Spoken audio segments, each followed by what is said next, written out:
기관지 뒤로 식도가 바로 지나가기 때문에 사실은 가슴에서 어떤 답답한 느낌이 느껴진다는 것만 가지고 롱코비드의 기관지염으로 오해하시면 안 되겠죠.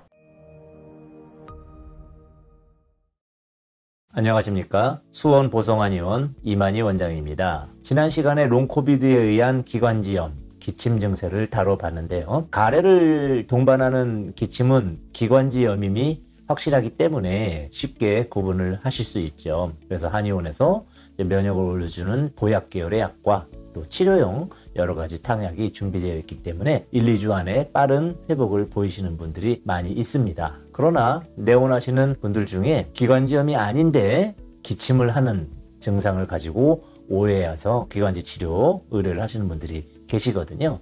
어떤 증상이 기관지염, 기침과 헷갈리는지 한번 알아보겠는데요. 가장 대표적인 증상이 역류성 식도염에 의한 기침입니다. 역류성 식도염이라 함은 위에 있는 위산이 소화 과정 내지는 수면 자세 등에 따라서 식도 쪽으로 역류하는 증상을 말하는데요. 식도의 하부에 있는 관략근이 꽉 조여줘야 되는데 그 부분이 느슨해지면서 누웠을 때 역류하게 되면 오목가슴이 체한 것처럼 또는 가슴이 가래가 끓은 것처럼 답답하고 걸린 것 같고 이런 과정과 함께 기침의 양상을 보이는 경우가 있습니다. 물론 마른 기침을 동반해서 가래를 보이지 않는 특징을 갖고 있는데요. 그런 증상이 특히 잘 나타날 수 있는 배경은 거리두기의 완화에 있습니다. 거리두기를 완화하게 되면 아무래도 늦게까지 술을 드시거나 자극적인 음식을 드실 확률이 높죠.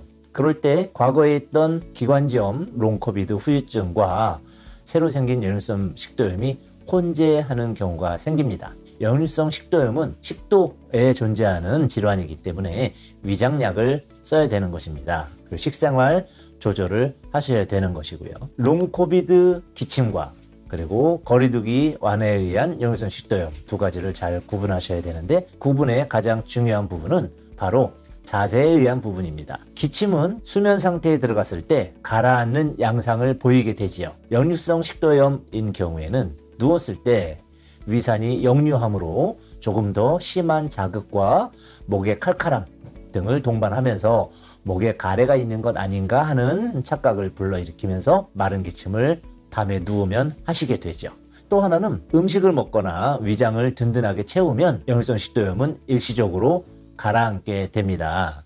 물론 기침 중에서도 폐의 기가 허해서 즉 폐의 기능 저하성 기침인 경우에는 음식을 먹었을 때 기침이 주는 경우도 발생을 하지만 역류성 식도염의 경우에는 현격하게 기침이 사라지는 그런 상태를 보이게 되고요. 누웠을 때 심해진다는 역류성 식도염 기침의 특징과 함께 또 구분하기 쉬운 점은 소화장애를 유발한다는 것입니다. 오목가슴 있는 부위에 답답함을 느끼게 되고 음식을 먹으면서 체기가 자꾸 동반되는데 그럴 때 기침이 동반된다면 역류성 식도염일 가능성을 한번 생각해 보셔야 할 것 같고요. 또 속쓰림이 동반될 때는 거의 역류성 식도염일 확률이 높습니다. 그 증상과 지난 시간에 다뤄왔던 롱코비드의 기관지염이 비슷한 양상을 보인다는 점 유의하시고요. 롱코비드 후유증 기관지염인 경우에는 활동을 많이 할 때 말을 많이 하거나 좀 빨리 걷거나 할 때 기관지 점막을 자극하기 때문에 기침이 늘어나게 됩니다.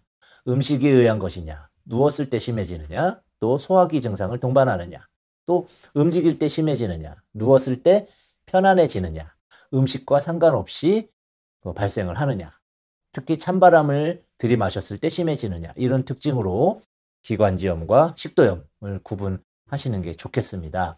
기관지 뒤로 식도가 바로 지나가기 때문에 사실은 가슴에서 어떤 답답한 느낌이 느껴진다는 것만 가지고 롱코비드의 기관지염으로 오해하시면 안 되겠죠. 롱코비드와 역류성 식도염 모두 한약으로 동시에 치료가 가능합니다.